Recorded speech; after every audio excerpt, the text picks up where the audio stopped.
4 वर्षों से नाबालिग साली को अगवा करने वाला जीजा गिरफ्तार। रैका थाना पुलिस को मिली कामयाबी। रैका थाना पुलिस ने 4 वर्षों से फरार चल रहे अभियुक्त को नगर थाना क्षेत्र के भच्छी से गिरफ्तार कर लिया।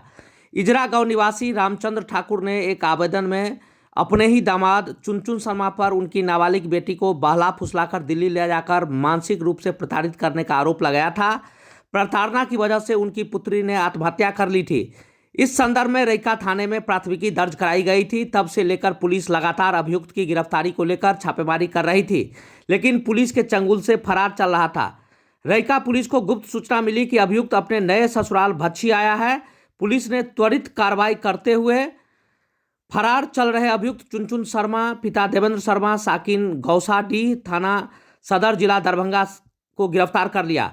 गिरफ्तार अभियुक्त को न्यायिक हिरासत में भेज दिया गया है। मौके पर उपस्थित एसआई विनय शर्मा एवं अन्य पुलिस बल ने बताया कि कड़ी मशक्कत के बाद गिरफ्तारी हुई है।